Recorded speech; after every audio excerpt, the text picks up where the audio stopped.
Hey, we are ready to play against BirthingPodder with the Gitrog monster.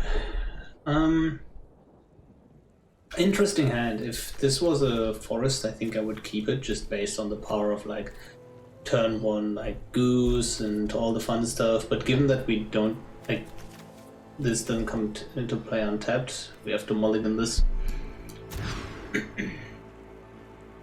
Yeah, no creatures, nothing. We have to mulligan this one as well. This is okay, nothing amazing. Keep 6. And I do believe you want to throw back a forest? Sure, forest. Well, there's an argument to throw back the Dreamroot Cascade, because if we draw an like a green 2-drop, then we really want the green untapped here, but I think it's fine. Like, we would get punished here if we draw exactly Jukai Liberator, I believe. It's a pretty slow start for us. Nothing we can do here, sadly.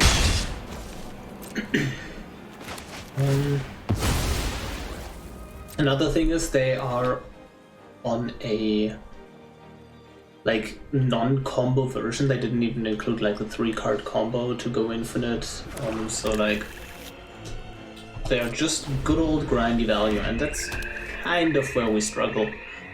Like just medium to large sized threats. If they have removal here, that's pretty unfortunate. If they do, yeah, and it's just so punishing having a bad draw with this deck. Kind of risky, but oh well. Kira Glassspinner and Wandering Emperor is also kind of just not a good synergy. So we play Kira, but we're really not happy about our precision. Fury Stomper. Yep. Yeah, just not having a 1-drop. Kind of a problem. Oh, Witness Protection though. Okay. We are going to ninjutsu in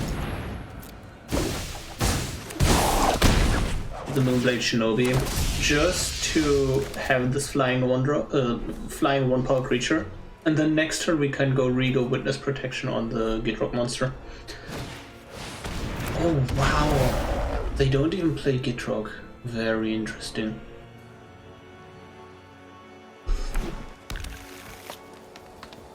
This is currently not active.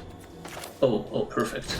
I believe we only attack with the illusion here because no land, unfortunate. Because we don't want them to draw a card with Solemn Simulacrum here. And what they're currently doing is they want to drop Gitrog in a turn where they immediately sacrifice lands. They could immediately play out Gitrog, right? Just ramp out, but if that gets removed, they get heavily punished. And we have the removal, so we play around that quite well. But we also drew a Toski, which really helps in this kind of situation.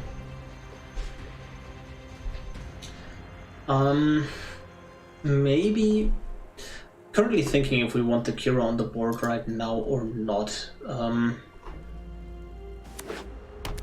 The Witherbloom command is already done. A minus. I didn't live through hell to lose to you. On the 1/1, which would be the best thing they could do. They know we have a Kira. Oh yeah, this is so brutal. Draw and fire. Please land game. That would be great. Oh yeah, beautiful. Okay, we attack here. We could have drawn a card with Rigo here, but I believe just dropping an Imrith here is pretty good. Pretty good. And now we kind of just want to draw like a counter spell so we can protect Imrith when it's tapped down. We are very likely just going to we have to get rid of that. we have to kill that, so we're able to kill the Vivian. So we play the Kira out? That is the question. We could go with either Kira or Rigo. Rigo draws us a card immediately, but Kira... What do they have for removal? They have Binding of the Old Gods. Not much really. Basically Binding. And then some board wipes, right? But oh, this is so risky. Could also just keep a Wandering Emperor instead of playing the Rigo, but I kind of really want to start drawing cards here. Okay, let's start with the Witness Protection. We basically always do that, right? And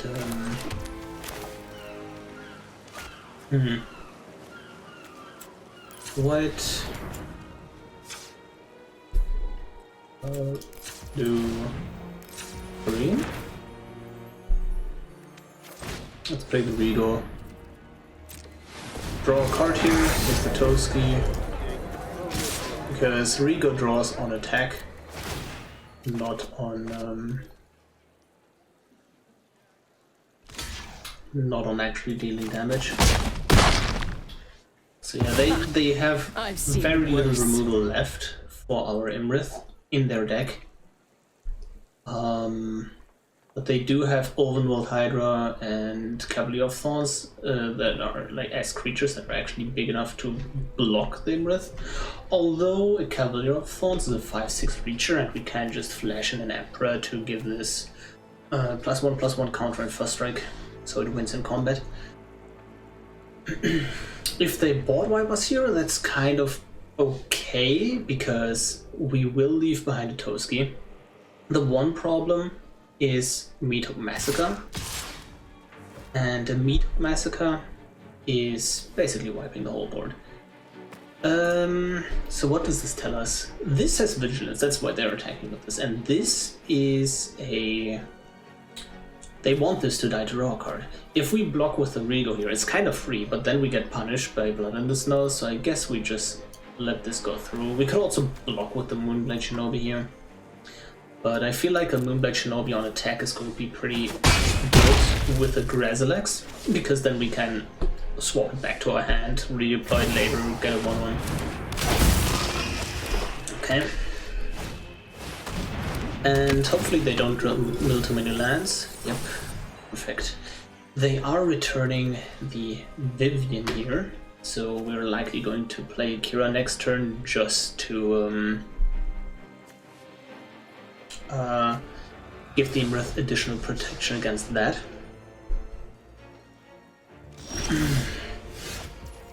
So we have an option. We can start growing the second large threat in the air with a Fairy Vandal. Or we can...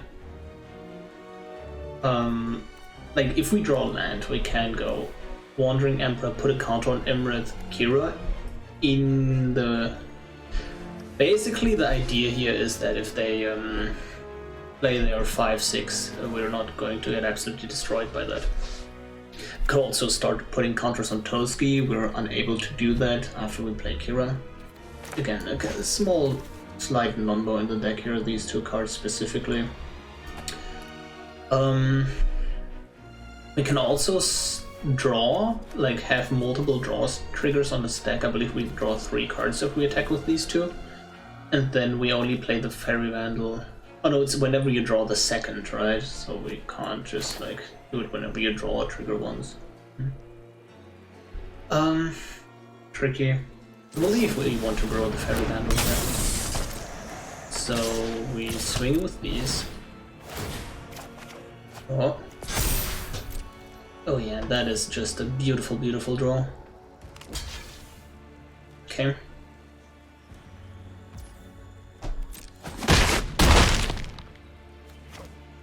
Draw more cards. Yep. Land. It's land. Nice, nice. You, Kira. and just pass the turn. We have the option of bouncing the Gitrog here like we can put the sacrifice trigger on the stack in their upkeep and then we bounce it. Kind of like that as well. So let's do that. So that has to be returned to their hand, and they have to sack a land now. But they also don't get to draw with that because Gitrog is not going to be on the field when that happens. Another option here is what... no, I was saying like maybe we want to bounce our own things, but we can't do that with Kira on the field.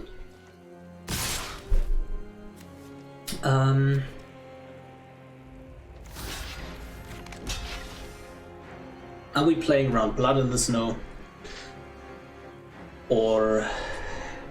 a Meathook Massacre would obviously be the big disaster here, right? Let's block like this. Take 6, it's fine. Okay.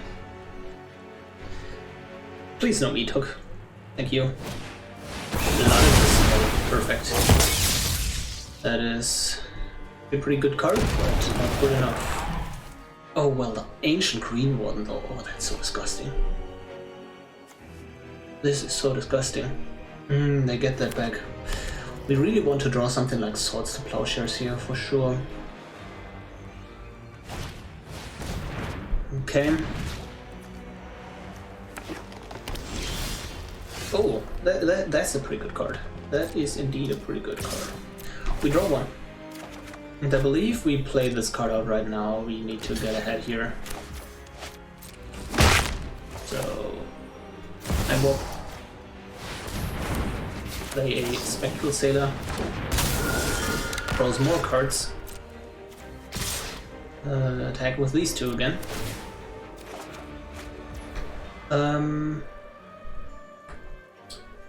Yeah, we kind of, if we draw here, we want to keep up Wandering Emperor likely. 1, 2, 3. There was a consideration of playing Grasslegs before that because this thing has reach, right? But I feel like March of Swelling Mist is like, this is too early to play that card right now. So let it go, I assume. And then 1, 2, 3. We can draw with the Spectral Sailor, but then we're unable to play the Wandering Emperor. Which is pretty relevant. If they don't attack with the Ancient Green Warden, then we would love to like draw on with the Spectral Sailor here. Let's see. We're most likely going to use our memory lapse, right? So let's see. Wandering Emperor versus... I have a feeling that they might want to attack with this Ancient Green Warden. We'll not just go through.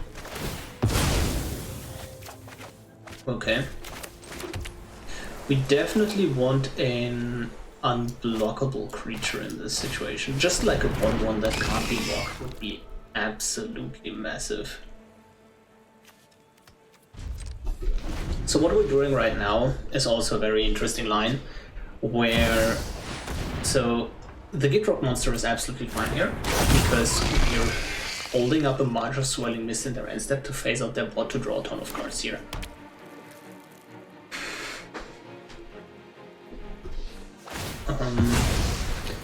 So let's see. I would feel much more comfortable if we already, like, if we had a Time Warp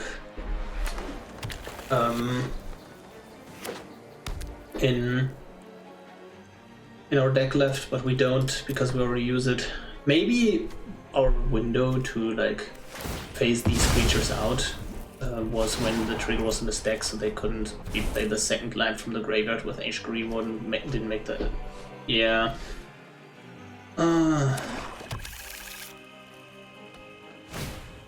Azusa Lost but Seeking.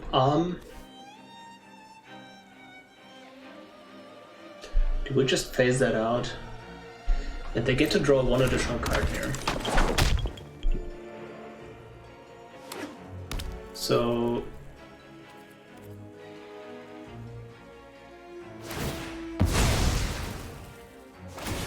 believe it just fades out now. 1, 2, 3. 1, 2, 3.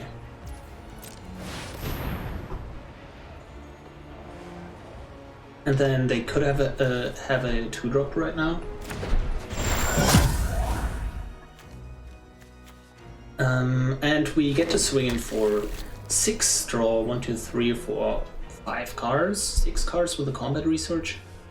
But I kind of really want to play this combat research on a 1-drop that's unblockable. But if we have an undroppable, if we have a 1-drop in play, I think we're already in great shape, right? So like, let's cycle this for a card right now. What do we put it on? Zoom. Oski. Shouldn't matter too much. Oh wait, I'm stupid. Yeah, it was everything but Toski because now we don't even draw an additional card. Oh my god. This is not a great play by us. Or by me. Draw, draw, draw, draw. No unblockable. That's pretty problematic. Play out cards. I think we're good to go like that. Oh man. Yeah, I forgot that combat research actually gives +1/+1 to legendaries. And that is definitely a problem in this case. Should have put it on Rigo or Grazilex, for sure. Oh boy. Believe we have to... Oh wait. Can't... Oh, we have to relapse that. It's just like so much value.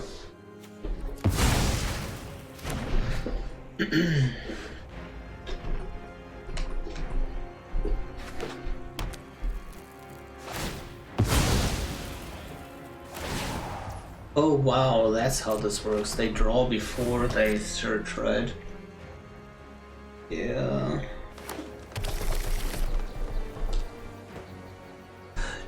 The combat research on Toski is so problematic because we lost our draw engine effectively, right? And now we can start growing a Toski if we want to. With the Wandering Emperor, although it's not going to be big enough. Like, we will never get this Toski to like 7 power, let's be real, right? So maybe it's best to return it to hand with Grazilex, just play it out, just to get rid of the combat research.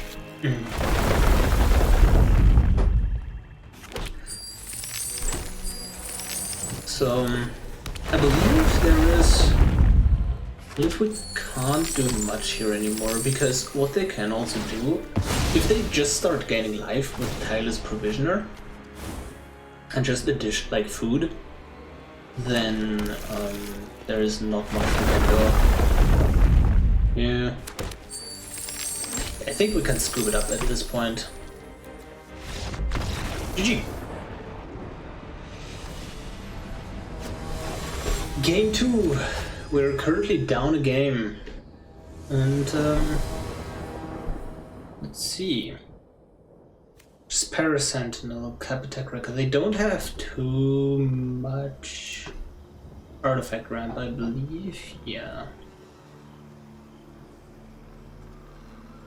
a decent amount, not too much. Turn 1 just Spare Sentinel. Turn 2 Capitec Record.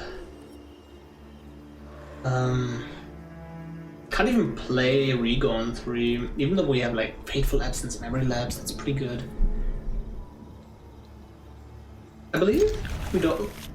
Oh, we're going to do something interesting here. Instead of just like ninjutsuing, because we really don't need to do that, we just get to like just Parasentinel, play out Cut Attack on turn 2, just as a creature, and then we are able to play Rigo of the Capitec Record, although we really want to untap land here, just so we get to draw potentially, because if we actually, you know, play Rigo here, we have 2 type creatures, so we can't attack. Maybe it's even better to just hold up some counter magic here. And then tap land. And then if we get an untapped land, we... So basically if we draw an untapped land, we can go tap land now. Oh wow, that's pretty interesting. If we draw an untapped land next turn, we can pass turn, hold up memory lapse, or make disappear, right? And stop their like ramp. They have a ton of ramp on 3. Kind of like just like go face here. Decline.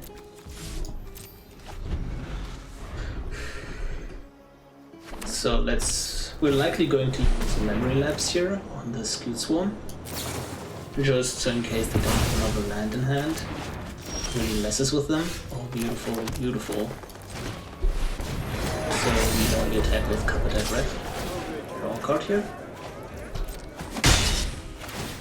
Yep, decline. World Shaper. I believe we can just take Flaps instead, because they currently don't have any lands in Graveyard, so this basically does nothing. We attack with Rigo and Cup Attack Wrecker. Interesting. There was a world where we're supposed to... let's decline. I think it's fine if they have a clue token. There was a world where I was supposed to play Pharisia first and then put a land on top, draw that land. But this way we actually get to Ledger Shredder, Pharisia, Knife. Don't need your Gingerbread, I believe. Nope. And now we have more power on board. Oh yeah, Mana Tithe is kind of exactly what we want in this stage of the game. Yeah, and then just pass turn. If we don't counter something, then we're likely going to... yeah, that's fine. If we don't counter something, we were going to play the Spectral Sailor here. Maybe Make Disappear was better, actually. Oh, okay, they scooped up. GG. Game 3 against the Gitrog monster, now on the draw. And that's going to be difficult, I assume. Not with this hand though, not with this hand. Though it's pretty tricky what we're supposed to play here. Curse of Silence. Maybe we are supposed to hold up the Spell Pierce. How much of their ramp on 2 is non-creature versus creature? 2, 3, 4, 5 of the ramp cards on 2 are non-creatures and 2 of them are creatures. I think I just like holding up the Spell Pierce or dropping the Spectral Sailor if it doesn't work out.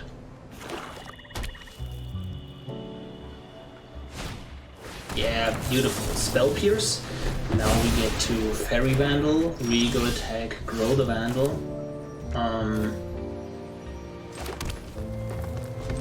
Then next turn swinging with Gingerbread to grow the Vandal again.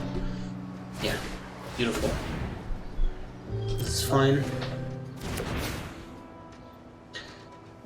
Let's see if they have enough lands here. Or if they miss land drops. If they do, that's really brutal for them. How many lands are they playing? 48, so a decent amount. And they should have lands, I assume.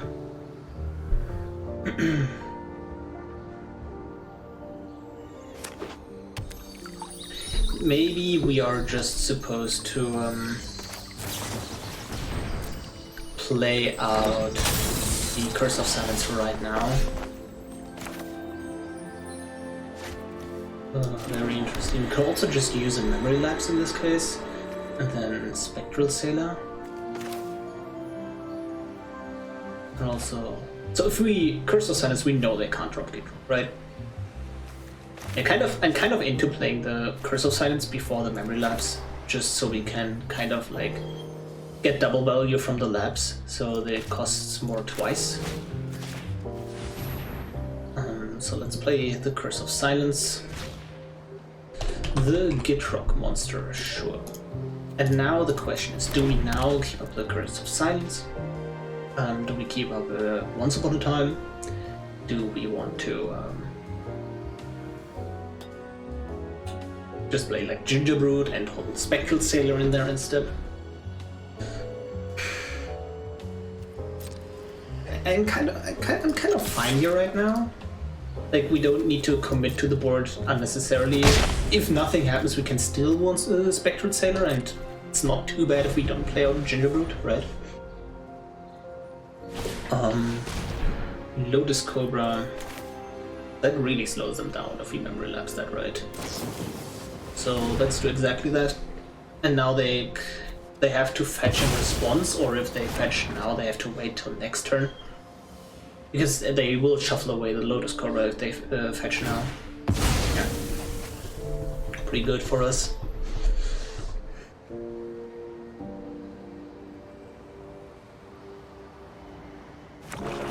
That was like a ton of mana there with the Lotus Cobra. Really, really scary card for us to face in this kind of matchup. Stone.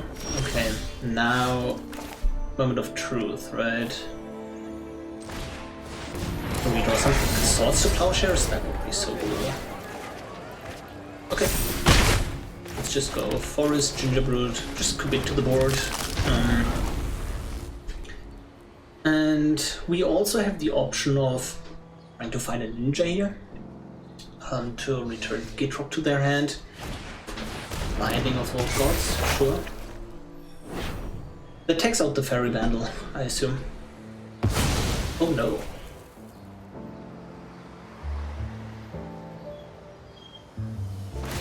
My audio is kind of broken right now. Oh, okay. Was just hardware. Okay. I assume we attack, right? Just attack, no Once Upon a Time before that. I would have taken out the Fairy Vandal, that card is just extremely scary.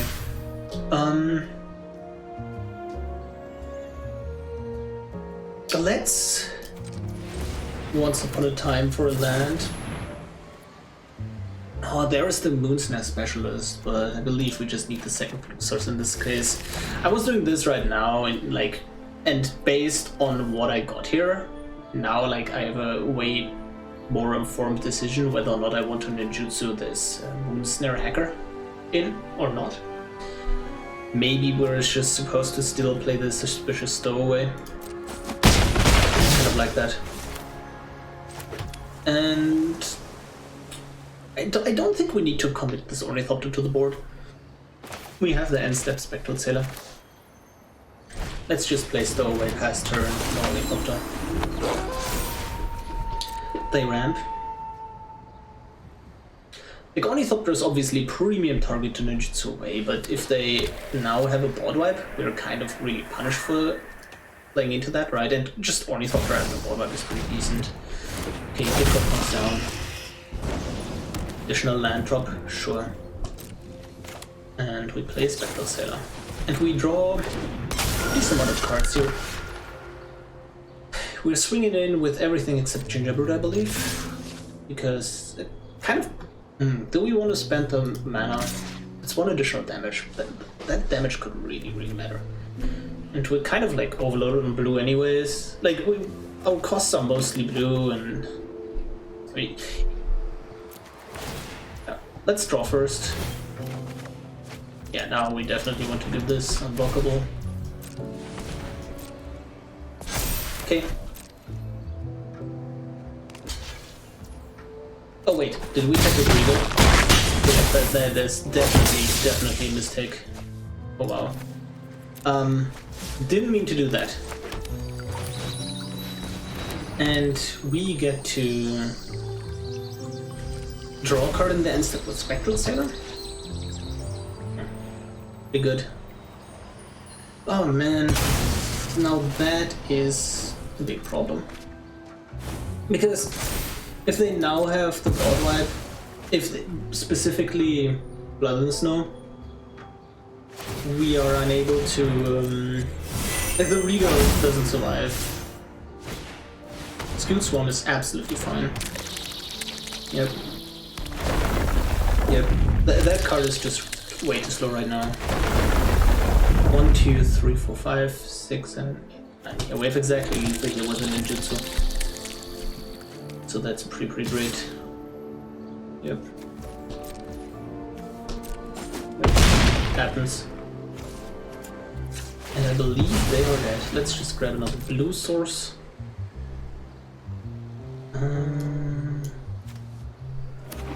Draw a card. Okay. And let's try and go for lethal here.